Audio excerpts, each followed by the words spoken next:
Mornings have a rhythm. You can hear it, feel it. And at Quaker, we fuel it. With 100% whole grain oats and a good source of fiber in every bowl, helping you turn that rhythm into your soundtrack for a great day. Fuel to start whatever's next. Quaker, official sponsor of FIFA World Cup 26. Let's go! Let's go!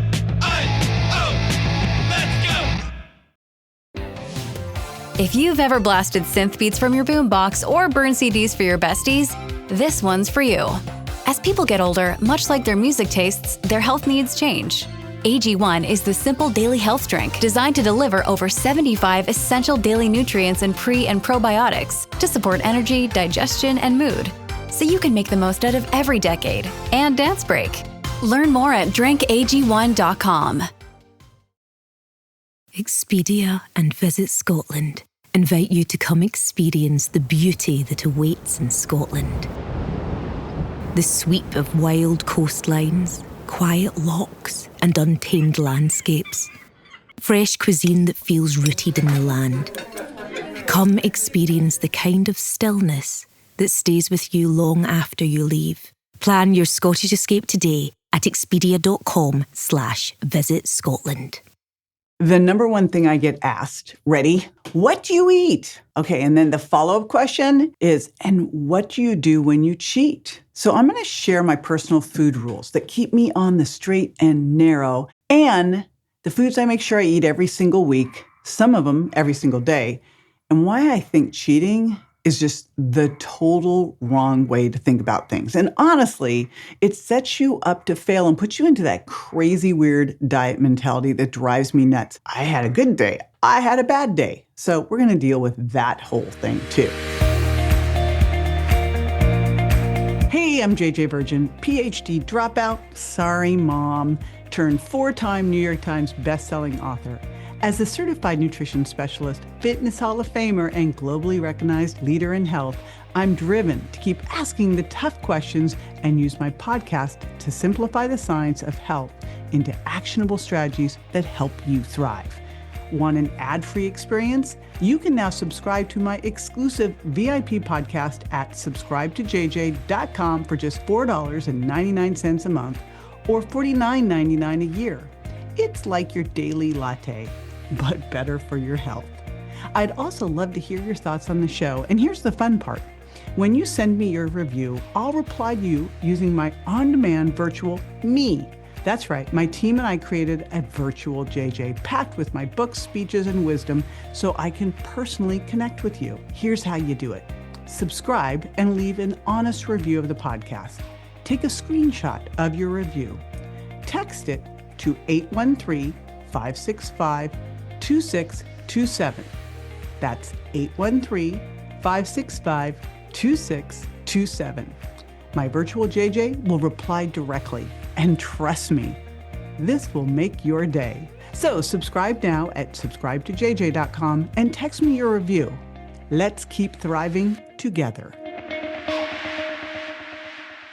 Study and play come together on a Windows 11 PC. And for a limited time, college students get the best of both worlds. Get the Unreal College Deal. Everything you need to study and play with select Windows 11 PCs. Eligible students get a year of Microsoft 365 Premium and a year of Xbox Game Pass Ultimate with a custom color Xbox wireless controller. Learn more at windows.com/student offer. While supplies last. Ends June 30th. Terms at aka.ms/collegepc. You thought this was your Run Club era. Turns out, it was more of a thinking about Run Club era. The good news? Someone's marathon training is about to start.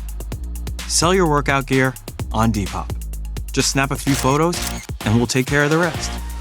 They get their race day fit, and you get a payout for trying. Someone on Depop wants what you've got. Start selling now. Depop, where taste recognizes taste. But first, the rules. Now, full disclosure, I tend to be one of those people who likes to break all the rules. But remember, when you have this great structure, the structure actually creates freedom. So here's how I start this. First of all, protein. And protein is really the foundation, and it should be your foundation for every meal. So as you know, starting around age 30, we lose up to 1% of our muscle each year. It's about 3 to 8% of our muscle per decade. And with anabolic resistance, this happens because of age, being sedentary, insulin resistance. You need more protein per meal to trigger muscle building, not less. So don't think you need less protein as you age. You need more. And we know that muscle really drives your resting metabolic rate. It's the number one thing we can do to shift it. So eating protein first is going to help you maintain muscle, especially if you're trying to lose weight and creating a low caloric deficit, because protein has a higher thermic effect than carbs or fat do, and it helps you hold on to lean mass as you're dropping weight. So what's interesting, research shows with body composition, if all you did was raise your protein, without changing total calories, you actually would lose some fat and protect your lean mass. And of course, protein is nature's GLP-1, right? It raises satiety hormones, including PYY, GLP-1, CCK, and lowers ghrelin. So it's going to help slow down stomach emptying, help you feel fuller longer, and keep the cravings at bay. It also can help with blood sugar control, because it doesn't really impact your glucose, and it can help blunt the post-meal spikes so you have better energy and better mood. Plus, of course, it's great for your bone and it's great for your muscle. You need protein for good bone density, and you need protein because you're getting those essential amino acids that make your hormones, your enzymes, your neurotransmitters, and your hair, skin, and your nails. So hopefully I've sold you on it by now. How much do you need? 0.7 to 1 gram per pound of target body weight is about where you want to be. Honestly, if you go a little higher, you're better off being higher than lower. Here are my go-tos. So what I really want you to look at is if you're eating it mainly from plants, we'll talk plants versus animals, then what I want you to focus on is getting a little higher than go to 1 gram or more per pound of target body weight. Here's why. So you eat protein for your essential amino acids. They're essential because you cannot make these. There are 20 amino acids. There are 9 that are essential. You have to get them from your food.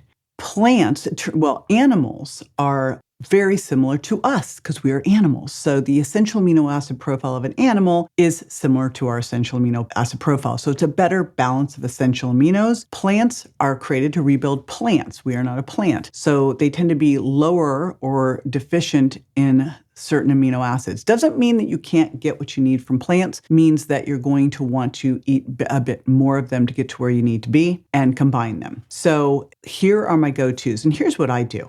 I use animal protein as my protein sources, and then I fill in with some plants because my diet is omnivore. My favorite go-to proteins, animal proteins, are grass-fed and finished beef. And what I love to do, one of my easy lunches is to get 90 to 93% lean ground beef. I do pastured eggs and egg whites. Why do I do it that way? Because I would go over my fat allotment if I was just eating the pastured eggs. I love pastured eggs because of the choline in them. Amazing, the egg yolks. But I bump up the protein with egg whites. Now, I have to say a caveat. I wrote the book, The Virgin Diet, because I found that people with leaky gut tend to react to dairy and eggs. Those tend to be two of the foods they react to more. Sometimes it is a you are what you eat. So they are eating eggs that were from factory chickens, so low quality. And when they switched to pastured, they were fine. But I'm just going to say, if you're not sure, do the Virgin Diet. Figure out which foods work for you and which foods don't. And if you need to do things to heal your leaky gut. All right. Other thing I love is wild-caught seafood. We get it from Vital Choice. Some of my favorites are salmon, halibut, Chilean sea bass, char, scallops. We tend to eat a lot of salmon and Chilean sea bass. And then we do pastured poultry and pastured pork. And I now can do grass-fed and fermented dairy. If you can find A2 dairy, oh my gosh, way better. And fermented as Greek-style yogurt, amazing. Other great ones, I do feta and goat cheese. So I will incorporate those in as well. So some people who cannot tolerate dairy can tolerate goat or sheep. It's a little bit different. So see how you do. I also use my Reignite Wellness all-in-one protein shakes for years. Now, if you can do whey is amazing, but for years I couldn't tolerate dairy at all. And so I made a bone broth protein shake. Bone broth's amazing because it's rich in collagen. However, that is not a high quality protein source. It is the most abundant source of protein in our body, but it is really not the balance of essential aminos you want. So what you want to do with that is I took my bone broth protein shake and I added in the low essential amino acids to make it resemble the amino acid profile of whey, which is considered the gold standard. So now you can use it and know that you're getting everything you need, plus it tastes great. So those are my bone broth shakes. They're enriched. I also enrich the plant-based ones. So what I like to do is I incorporate plants that are high in phytochemicals, polyphenols, high in fiber. And if they've got some protein in there, that's great too. But I count it more as like a bonus. The issues with plants, besides the fact that they are built for plants, they also can have problems with digestibility. And remember, the fiber is going to slow down that protein absorption or maybe even block some of it. If you are a plant-based eater, get a range. Try my plant-based shakes because I've also boosted the aminos in there to resemble whey. And go for that higher 1 gram per pound of target body weight. Here's the reality. Building muscle is not about looks. It's really your metabolic Spanx. You want to eat your protein to help give your body what it needs to be able to build muscle, right? To build that metabolic Spanx. Let me share a review in Current Opinion in Clinical Nutrition and Metabolic Care found that muscle mass decreases about 3 to 8% per decade, starting at around age 30, which I've shared. And then, of course, that decline is higher after 60. I've heard it doubles. It referenced 87 different studies across clinical trials, epidemiology, and mechanistic research. And what they found is that, again, this decline is pretty predictable and faster after 60. However, why is it happening? I have my own theories. There are those age-related hormonal shifts that happen around 30, but I think a lot of it is because we're not eating enough protein, we're not moving enough, right? And so this starts to compile. I will tell you that I did a DEXA scan at 39 and 59. They were exactly the same, and I am just as strong, if not stronger now. So here's what's important. Muscle is adaptable at any age. Resistance training can work at any age. You just make sure that you have the protein that you need alongside it because you got to protect your muscle. It's the single biggest driver of your metabolism and your strength as you age. And that is why I've focused my product line on creating products that help you work out harder, recover better, and build muscle. And case in point, those all-in-one shakes now have the amino acid profile to mimic whey protein. And I also have an amino acid power powder. And here's the thing, a little bit on essential aminos. These can be a great hack. Let's say that you had a skimpy breakfast, add some essential aminos to get you where you need to be. Or maybe you're skipping dinner, have a hit of essential amino acids so you're not catabolic as you get into bed, right? So this can be an easy way to solve for not getting quite enough protein in. I actually think, especially if people are on GLP-1s, not getting enough food in, this can be a great support. But ideally, you're tracking what you're eating and you're making sure you're getting that 0.7 to 1 gram per pound of target body weight. Your breakfast and dinner have at least 30 to 40 grams of protein. I'd rather see you push it to 40. You're getting at least 100 grams of protein overall. Now, on the plant-based protein side, again, I tend to think of these things more in the fiber polyphenol side of things. So I tend to put them into the carb category. Bonus points if they have a higher amount of protein like lentils do. So let's talk carbs because yes, I eat carbs. And when you really pick the right carbs, they're loaded with polyphenols and fiber, which means they are going to really help you get a solid gut microbiome because that is how you fuel and feed your gut microbiome. And you also need carbs because you store carbohydrates in your muscles as glycogen. Water and carbohydrates go in your muscles, stored as glycogen, and that's the energy for your workouts. So super important. But let's talk about fiber because I think it's one of the things that you should track, just like protein, and because the average American is getting like 25 to 30% of what they need each day. And it is a game changer for satiety, for blood sugar balance, and for a healthier gut. So I'm going to give you a little primer on fiber, and let's talk satiety first and soluble fibers because viscous soluble fibers can slow stomach emptying and raise satiety signals like GLP-1 and PYY. Plus, viscous fibers can also help blunt post-meal glucose and insulin spikes. So they kind of do a slower blood sugar release. So what's viscous soluble fiber? It's the kind of soluble fiber that gels up in water and gets thick in your gut. And that slows digestion, blunts those blood sugar spikes, traps bile, which helps lower LDL and boosts fullness, which is a huge win for both metabolic health and gut health. Examples of this are psyllium husk, oats and barley, glucomannan, those shirataki noodles, those miracle noodles, pectin from apples and citrus, partially hydrolyzed guar gum, and xanthan and locust bean gums. You'll see these gums in some of the fiber supplements, but obviously apples and shirataki noodles, which I'm making tonight, can be an easy thing to add into your diet. Now, there are some soluble fibers that are soluble but not viscous. These are things like inulin or chicory root, and these can feed your gut microbiome, but they don't gel. So they're not going to have that impact on your LDL and your blood sugar. And inulin can be pretty darn bloating. FOS is from chicory is another example of that. However, these are also prebiotic fibers, and they're so good for your gut health, and they're good for also boosting butyric acid, which can help you burn fat. So think of FOS from chicory, from onions, from garlic, from asparagus, from slightly green bananas. And slightly green bananas also are a great source of resistant starch. Resistant starch is called that because it resists digestion, and it ferments in your large colon where it can help produce that butyrate. And again, butyrate helps you burn fat, amongst other great things. So butyrate helps you burn fat, butyrate helps with satiety, and butyrate helps with insulin sensitivity. So how do you get resistant starch? Slightly green bananas, cooked potatoes or rice, let them cool. Overnight oats are all great examples of that. All right, so I mentioned earlier that you eat carbs, they help refill your muscle glycogen so you have energy ready to go for your next workout. When you focus on eating as close to nature as possible, you're getting like non-starchy vegetables, fruit, legumes, roots, and tubers. You're going to get polyphenols and fiber along with the carbs.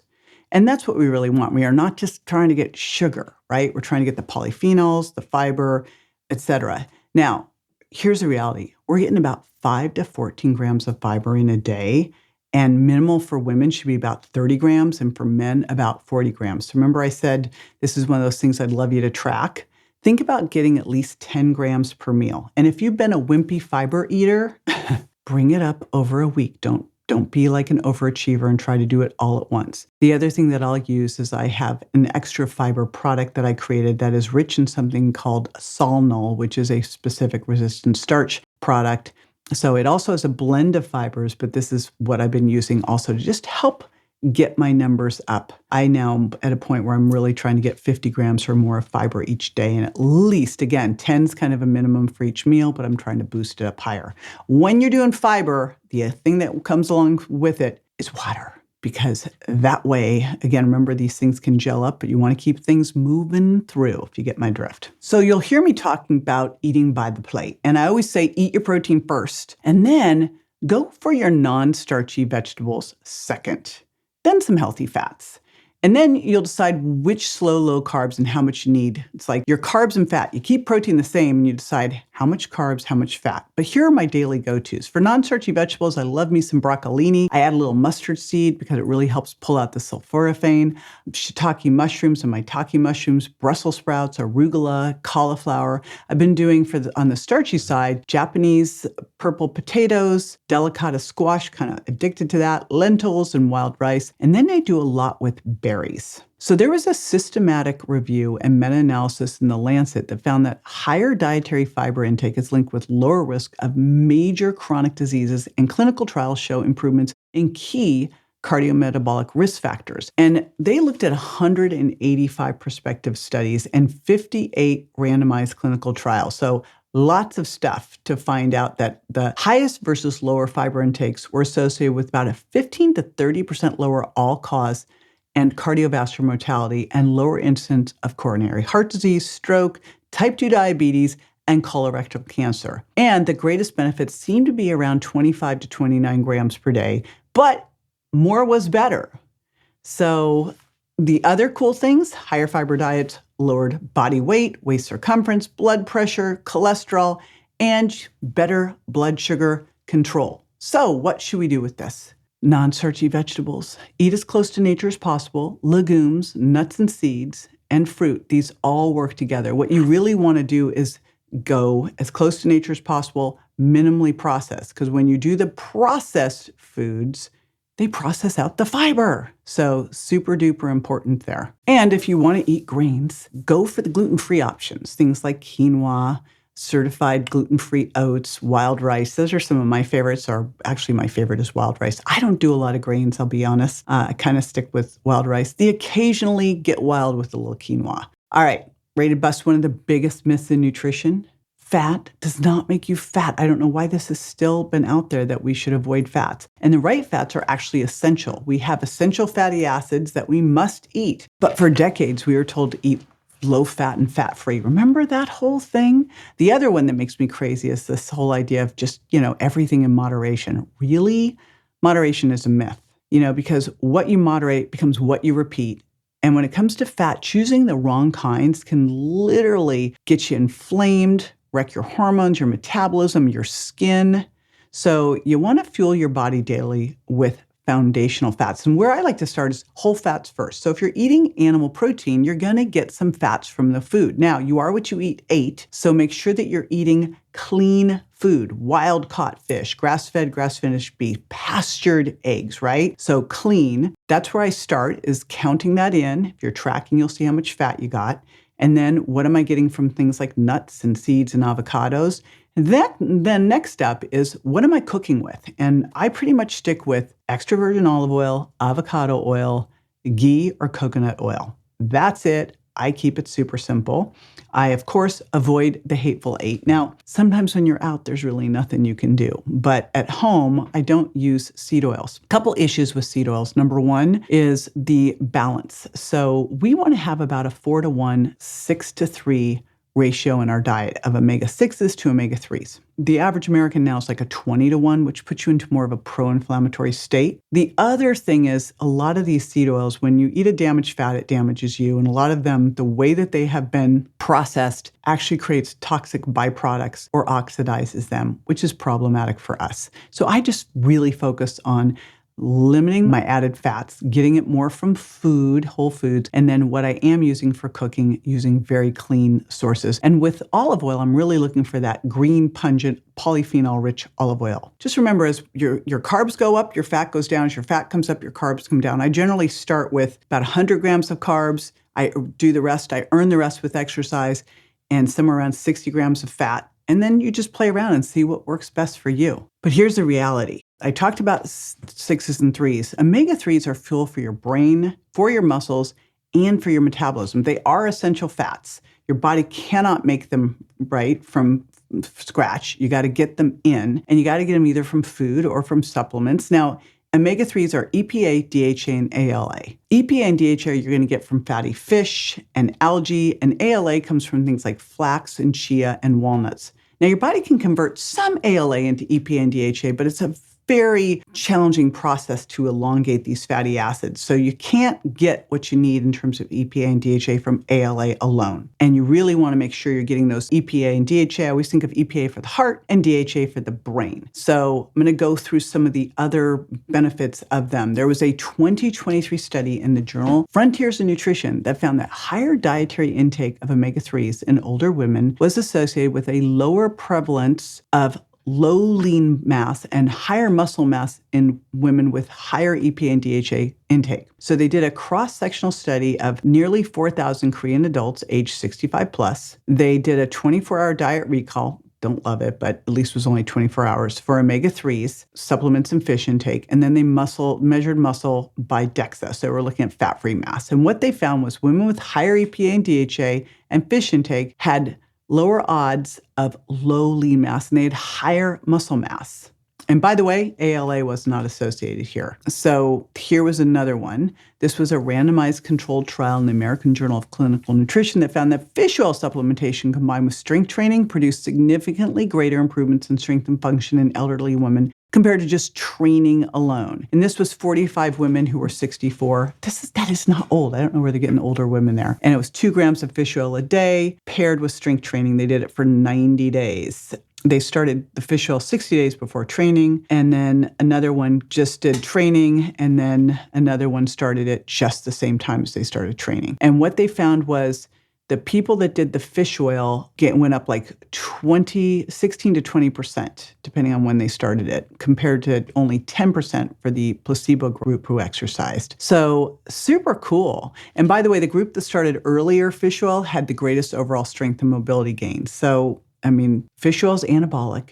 It's good for your brain. It's good for your bones. It's good for your muscles. So let's bring it on. So again, want to get those omega-3s in. You want to get monounsaturated fats from things like extra virgin olive oil and avocado, and then balance those omega-6s. I don't worry about adding omega-6s because we're getting them. You're going to get them from things like nuts and seeds. Don't get them from those oils. Go for the good oils here again. So I don't worry about adding in omega-6s. Most of us have too much of it. If you're not sure where you're at, one of the easy things you can do is get an omega-3 index. It'll tell you that test. It's a blood spot, super inexpensive. But again, remember, we're going to try to stay away from soybeans, safflower, sunflower, and canola, corn, and cottonseed, and grapeseed, and rice bran.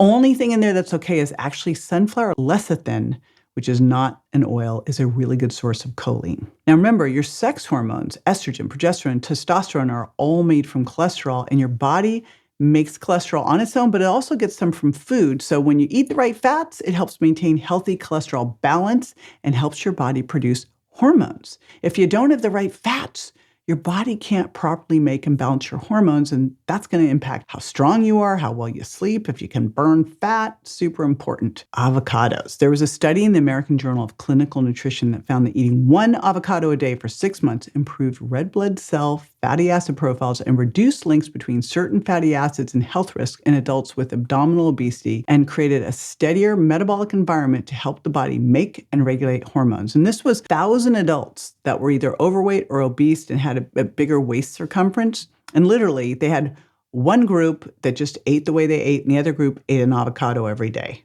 I know which group I would have liked to have been in. And again, the avocado group had better blood cell fatty acid profiles. And of course, those profiles showed more monounsaturated fats, not surprising. And in the control group, they had a rise in fatty acids linked with worse visceral fat, with poor glucose and insulin and inflammation markers. So what's the takeaway? While the daily avocado consumption didn't make you lose fat, it improved your fatty acid balance in your body and improved metabolic health, which is going to be good for hormone balance. Now, I love Dr. Ben Bickman's work, and he says, stop fearing fat, because fat's going to help you feel full, feel satisfied. It's going to help slow down digestion. It can blunt blood sugar spikes, less cravings, better energy, and less fat storage. And in case you were thinking, no, if you're slowing down your digestion, you're not slowing down your metabolism. It just means that it's taking longer for your body to break down foods, which means you could get better nutrient absorption, which is a good thing. So there was a study in the American Journal of Clinical Nutrition that found that a high monounsaturated fat diet improved insulin sensitivity compared to a low-fat diet, even when the calories were equal. And this was 162 adults with abdominal obesity or dyslipidemia, and it was a randomized controlled trial for 6 months. And they looked at 3 diets: a high monounsaturated diet, where fat was about 40% of calories, a low-fat diet, fat was about 28% calories, and a control diet, they ate the same. And what they found was in the high MUFA diet, insulin resistance was improved versus the other two. Glucose tolerance was improved, and that was without any changes in calorie intake or body weight. So what's the takeaway here? A MUFA-rich diet, which is extra virgin olive oil, avocados, and nuts, can improve your insulin sensitivity and your blood sugar as compared with a low-fat diet, even when all the calories are the same. So what does that mean for us? Don't fear fat. Eat the right fats. It's going to help you have better metabolic health. It will help keep cravings in check. It'll help keep your blood sugar steady. And it's great for your skin, too. I mean, your skin's a barrier that's made up of lipids, fats, right? And omega-3s and monounsaturated fats can improve your skin hydration, your elasticity, and even your barrier protection. There was a study in the British Journal of Nutrition that found that flaxseed oil supplementation for 12 weeks improved skin hydration, smoothness, and barrier function in women with sensitive skin. So these were 45 women who had sensitive or dry skin. It was a double-blind, randomized 12-week trial that compared either flaxseed oil or safflower oil. And what they found was with the flaxseed oil, they had better skin hydration, roughness and scaling decreased, their smoothness improved, and their transepidermal water loss decreased. So you want the flax, not the safflower, because safflower is basically omega-6s, right? The more inflammatory ones. So there you go. So I personally would rather have you do freshly ground flaxseed meal, just FYI. Then we get the lignans, the fiber, etc. But let's look at, freshly ground flaxseed meal and then extra virgin olive oil with all those fabulous polyphenols, the avocados with fiber and plant sterols, and you've got an amazing beauty routine for your skin from the inside out. So here's my whole foods staple. So again, eat your fats from foods first. That's things like wild fish, grass-fed beef, which is rich in CLA and omega-3s, grass-fed ghee. Have that avocado. I don't eat them every day, but I do have a couple times a week. Get some extra virgin olive oil and get the real stuff. Do not go get the stuff on the supermarket shelf. I get mine from Fresh Pressed Olive Oil Club. Take some omega-3s. I take my Omega Plus from Reignite Wellness every day. Do some chia seeds or some freshly ground flaxseed. Again, that's how I prefer to do that one, not as an oil. Maybe throw in a handful of walnuts. Walnuts are my favorite of the nuts because they're richer in omega-3s. And if you need a little boost, try a little coconut oil.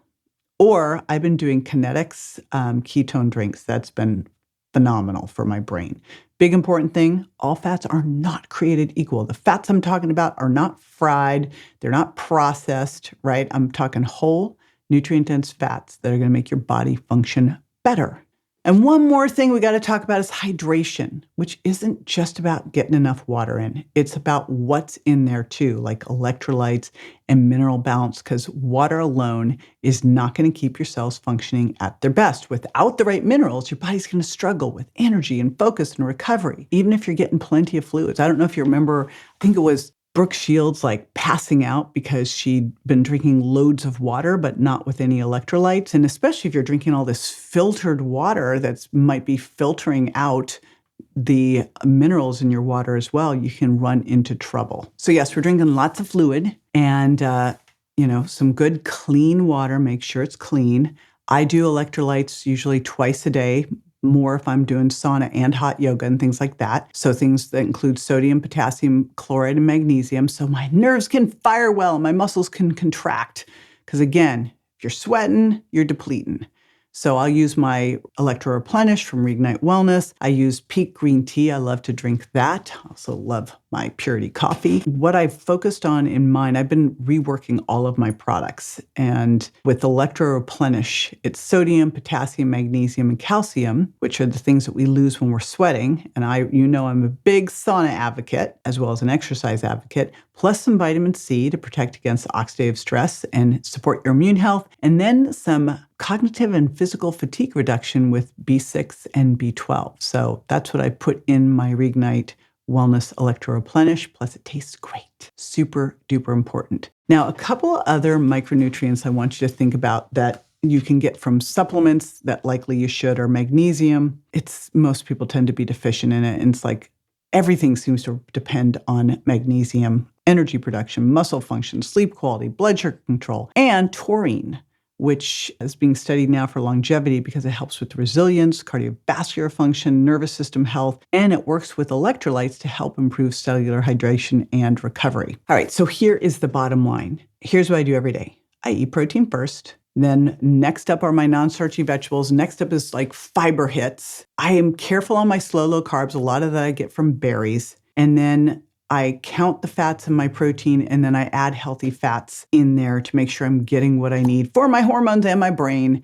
And then, of course, I'm hydrating well and adding in those electrolytes. I'm not perfect, but it's definitely not about eating less. It's about eating right, choosing the foods that help you burn fat, build muscle, and have great, steady, sustained energy. And here's the reality. Every bite matters. So eat as if it does, because aging's a privilege. And aging powerfully is a choice. And the food you put on your plate every day, they're either moving you towards the life you want or pulling you away from it. Now, if this video gave you some ideas for your own daily meals, make sure you hit that subscribe button and turn on notifications so you don't miss what's coming next.